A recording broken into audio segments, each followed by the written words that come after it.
बिस्मिल्लाहिर्रहमानिर्रहीम। अस्सलाम वालेकुम दोस्तों, कैसे हैं आप सब लोग। उम्मीद करता हूँ बिल्कुल ठीक ठाक होंगे। मैं हूँ आपका दोस्त और होस्ट नोमान अली और आप देख रहे हैं doctor Noman Ali Hamza YouTube channel. दोस्तों, पिछले दिनों मुझे एक दोस्त का मैसेज आया था कि अगर जानवर को सर्दियों के दिनों में सरसों का तेल इस्तेमाल करवाना हो तो क्या वो गर्म करके इस्तेमाल करवा सकते हैं। उनके मेन कहने का जो मकसद था वो ये था कि क्या गर्म करने से जो सरसों का तेल है उसकी तासीर चेंज हो सकती है, यानी कि आम रूटीन में हम इस्तेमाल करवाते हैं तो वो उसकी तासीर ठंडी होती है, तो क्या गर्म करने से उसकी तासीर जो है उसमें कोई फ़र्क आता है या नहीं है। तो ये सुनकर पहले तो मुझे मेरा एक बचपन का वाक़या याद आ गया। मेरे नाक का थोड़ा सा मसला रहा है कि मेरी नकसीर फूट जाती थी, नाक से खून निकलना शुरू हो जाता था। तो अंडा मैं बड़े शौक़ से खाता था। तो एक दफ़ा मैंने अपनी वालदा से कहा कि मुझे अंडा बना कर दें। उन्होंने कहा कि अंडा गर्म है। तो मैंने कहा कोई बात नहीं, आप बना दें, मैं फ्रिज में रख के ठंडा करके फिर खा लूँगा। तो ये बात मुझे याद आ गई। तो पहले नंबर पर तो ये है कि सर्दियों में आप इस्तेमाल किस मकसद के लिए करवाना चाहते हैं।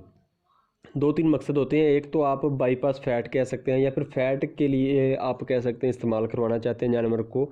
और दूसरे नंबर पर है कि बाज़ औक़ात होता है जो जानवर प्रेग्नेंट जानवर होते हैं उनमें गर्मी की वजह से, अंदरूनी गर्मी की वजह से कह सकते हैं कि वो नाड़े आप समझ लें या फिर म्यूकस जो है उनकी वल्वा से निकलना शुरू हो जाती है, जो कि इस चीज़ की निशानी हो सकती है कि जानवर जल्द ही बच्चा गिरा सकता है, अबॉर्शन कर सकता है। तो उसके लिए कह सकते हैं कि जानवर को ठंडा इस्तेमाल करवाते हैं।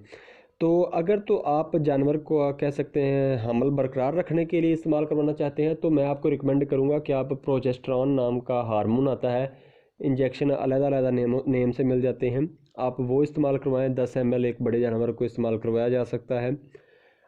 लेकिन अगर आप फ़ैट के तौर पर इस्तेमाल करवाना चाहते हैं तो सर्दियों के दिनों में जो घी होता है, बनास्पति डालडा घी, ये चीज़ इस्तेमाल की जाती है जानवरों में फ़ैट के तौर पर।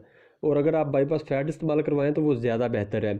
तो उम्मीद है कि आज की जो वीडियो है इसका जो मैं समझाना चाहता था वो आपकी समझ में आ गई होगी। अगर वीडियो अच्छी लगी हो तो लाइक कर दीजिएगा, दोस्तों के साथ शेयर कर दीजिएगा और कमेंट सेक्शन में अपनी राय का इज़हार ज़रूर कर दीजिएगा। और वीडियो से रिलेटेड या टॉपिक से रिलेटेड आपका कोई क्वेश्चन हो तो आप मुझसे व्हाट्सएप पे पूछ सकते हैं या फिर मुझे आप कमेंट सेक्शन में भी पूछ सकते हैं। तो दोस्तों, अपना ख्याल रखिए, घर वालों का ख्याल रखिए और मुझे दुआओं में याद रखिएगा। अल्लाह हाफ़िज़।